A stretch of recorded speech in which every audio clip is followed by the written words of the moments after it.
professionals do it, and from a mountaintop in Arizona, and get away from the light pollution, and let's spend the night on Kitt Peak, about 60 miles west of Tucson. Kitt has the largest collection of telescopes in the world, including in the Big Dome.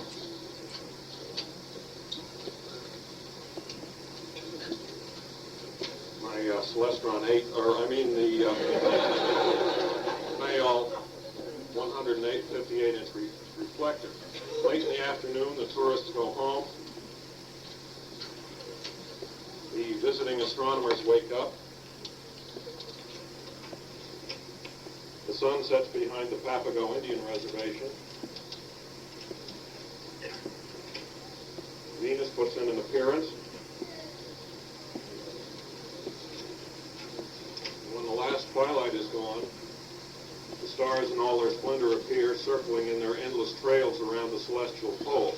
It's beautiful, it's awesome, it's instructive, but it's also a darn nuisance for the deep sky photographer who has to take long exposure of very dim objects that are constantly moving, and also to operate unfamiliar equipment in the dark.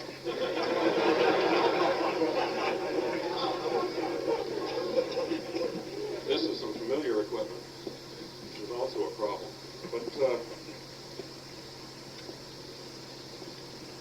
so when you start to take deep sky photographs, your results are guaranteed to be disastrous.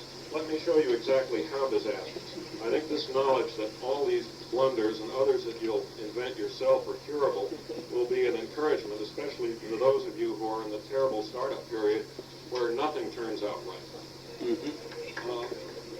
I know the This photo, believe it or not, it's of M31, the Andromeda Galaxy, is my own first deep sky photo. It has at least 7 major mistakes. I didn't polar align properly. I didn't guide at all. I used the wrong film, trying to take color in a light-polluted area. The lens got fogged over with dew. The exposure time was too short, and I used f10, too long a focal ratio. And to add insult to injury, Kodak added a star of its own to the picture.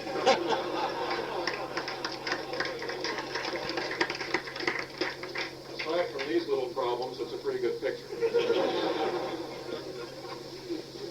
Since you're walking around setting up your equipment in the dark, you'll constantly trip over the scope tripod, ruining your polar alignment. This is a dramatization.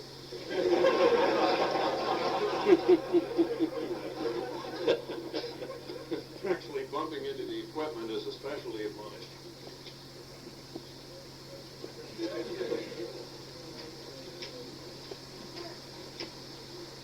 After taking this picture of Venus, what I meant to do was close the shutter. What I actually did was fall over the telescope. The smudgy spot in the middle of this photo is the globular cluster M13. Note the matched set of double stars. I call them foot binaries because they come from kicking the tripod while the shutter is open. A variation on this theme shows up in the hour-long exposure here of Omega Centauri, the globular cluster. All 5,000 stars in the photo are double because halfway through the exposure I bumped the guiding eyepiece with my nose. These are nose binaries.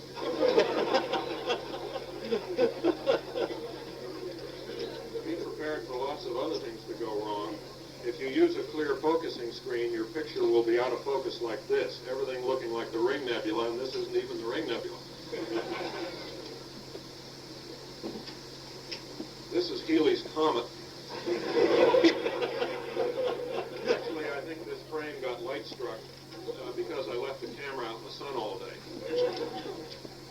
Mental gremlins will get you too. I was planning to photograph the Veil Nebula. This is actually a perfectly good 1-hour exposure of an area in the sky several degrees away from the Veil. I didn't write down the Veil's coordinates and I forgot where it was. This picture of the spiral galaxy M33 was got by an hour and 15 minutes careful guiding. The problem was that I left the shutter setting on 1/125th of a second.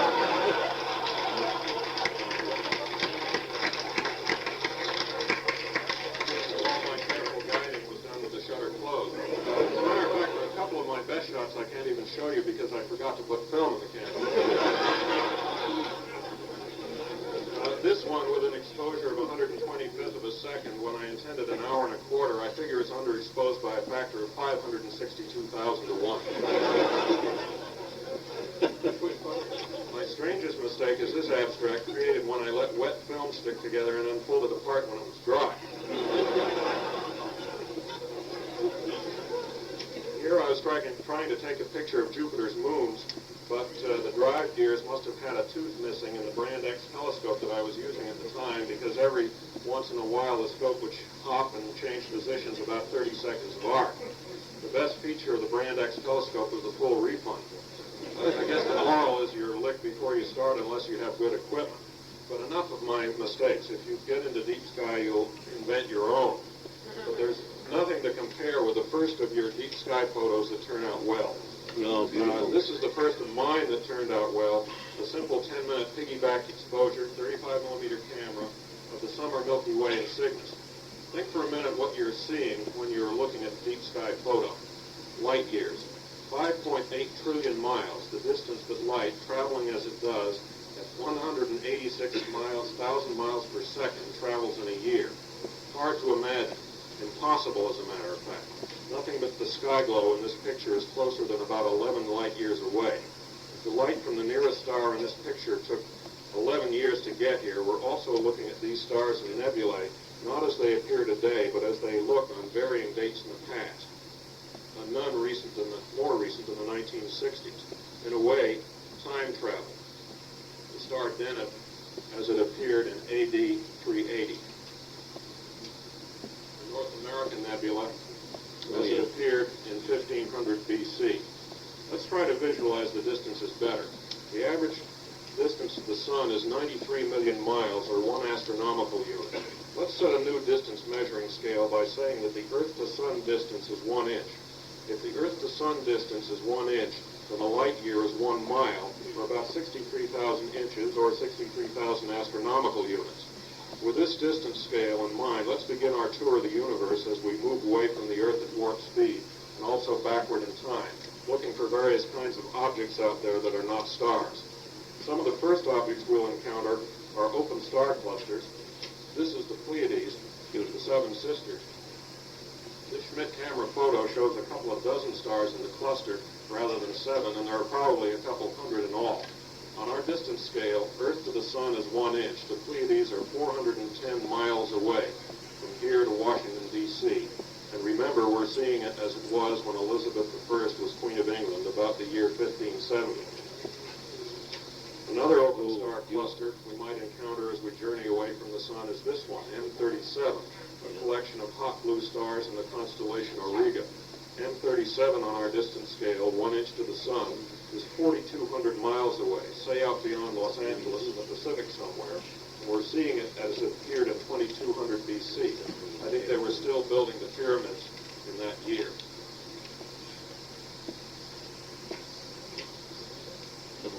This is the double cluster in Perseus taken with a Schmidt camera. On our scale, one cluster is 7,000 miles away, and the other is 8,100 miles, further from here to Tokyo. And they look as they did after the end of the last ice age. Let me remind you that we are still relatively close to home in our own galaxy, the Milky Way. This cluster, this open cluster, M46, at a distance of 5,400 light years, is peculiar because it has in it, probably as a foreground object, the planetary nebula NGC 2438 here. You can see it, the reddish ring of gas at the top at the left of the photo, which was taken with the Stellafane 14 on gas hypersensitized Fujichrome. There are 3 stars visible in this planetary, none of which is the true central star. Planetaries are actually shells of gas thrown out by a star in a peculiar stage of its evolution. This is probably the nearest of the planetaries, the Helix Nebula in Aquarius, and the central star is 13th or 14th magnitude. Astronomers disagree on its distance, but it might be 300 miles away on our 1 inch to the Sun scale. The best known planetary is M57, the Ring Nebula in Lyra. The ring is 5,000 miles away on our scale from here to Honolulu and looks as it did in the Bronze Age.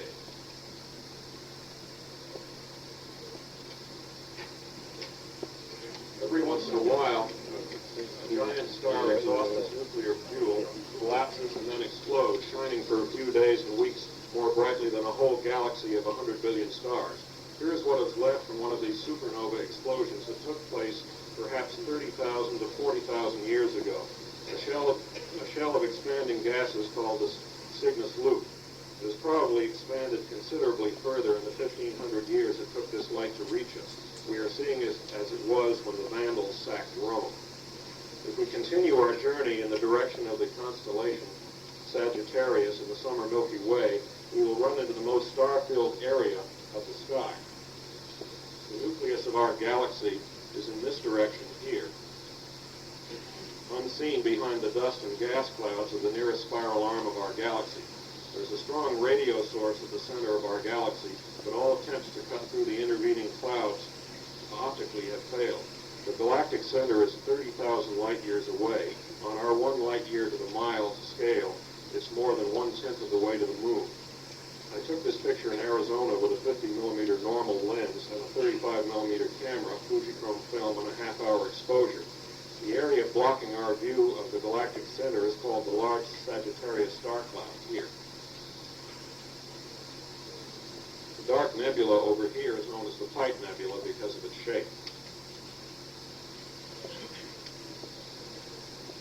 These two open star clusters are M6 and M7.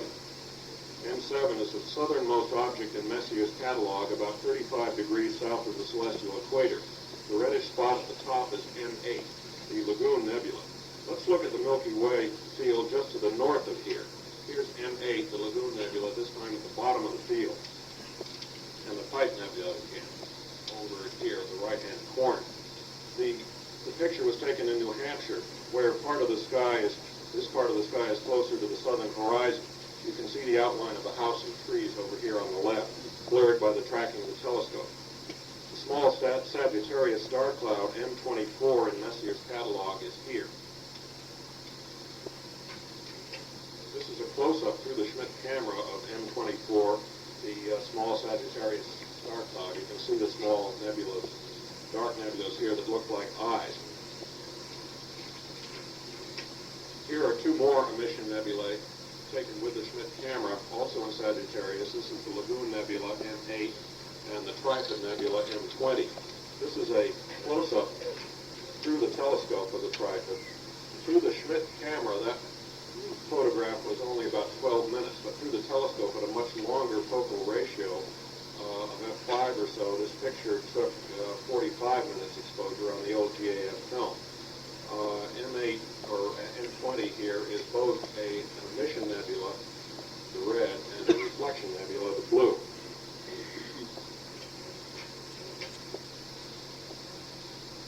Another class of objects we'll find on our outward journey is the globular star cluster. This is the famous cluster Hercules, in Hercules, M13. 20-minute exposure on GAF film through the Celestron 8 at f5. These are huge balls of stars, perhaps several 100,000 stars in each. They form a halo throughout our galaxy and are easier to find in areas of the sky that are not obscured by gas and dust. This is the most distant object we've seen tonight, perhaps 25,000 miles away on our 1 inch to the sun, 1 mile to the light year scale. That's the equivalent of once around the Earth at the equator. This photo doesn't do justice to the delicate beauty of M13 through even a moderate-sized telescope. The finest globular in the sky, though, is Omega Centauri. Unfortunately, it's difficult to see from most of the U.S. because of its extreme southern declination, more than 47 degrees below the celestial equator. Even where I set up in Arizona, it never gets more than 11 degrees above the horizon. The original of this picture was taken with the Celestron 14, rigged for a focal ratio of f5.5 on gas hypersensitized Fujichrome, and the exposure was for 15 minutes. Omega Centauri is almost as far away as the Hercules cluster, about 17,000 light years away, and its stars, star count must exceed 1 million. The cluster itself is probably 350 light years across, from here to Ohio on our distance scale. Stars and globular clusters are among the oldest ever studied. Astronomers estimate that the stars are about 10 billion years old and must have formed very early in the history of the galaxy. Now get ready for some real distances. What we've seen so far is, astronomically speaking, just around the block. This is M31, the great galaxy in the constellation Andromeda, original on Fujichrome with a Schmidt camera. It's very much like our own galaxy, and it's relatively big and close, about the diameter of 4 full moons across. You can see 2 of its companion galaxies, M32 here, the fuzzy one, and NGC 205 here. M31 itself, a collection of perhaps 200 billion stars, is 2.1 million light years away. On our 1 inch from here to the sun's scale, it's about 9 times as far from us as the moon. As far as distance is concerned, M31 is just one of the nearby members of the local group of galaxies. Going beyond the local group, we see at 8 million light years the pair of galaxies, M81, the spiral on the left, and M82, the peculiar one at the right. These are in Ursa Major near the Big Dipper and are an interesting sight in amateur-sized telescopes. The light from M81 and M82 has been traveling toward us since the first human-like apes were emerging in the Old World. Traveling further outwards, we see the edge-on spiral galaxy NGC 4565. This galaxy at 20 million light years is on our 1 light year to the mile scale, most of the way to Venus at inferior conjunction, and the light has been on its way to us since the Alps were new. The original of this photo was taken on gas hypersensitized Fujichrome through the Celestron 14 at f5.5 with an exposure of 45 minutes. The first, or the finest spiral in the sky is M51, the Whirlpool galaxy, from Canes Venatici. On our scale, 35 million light years away, or about the distance to Mars at a favorable opposition. It looks as it did when the first apes appeared on Earth. Let me change trays. Almost done.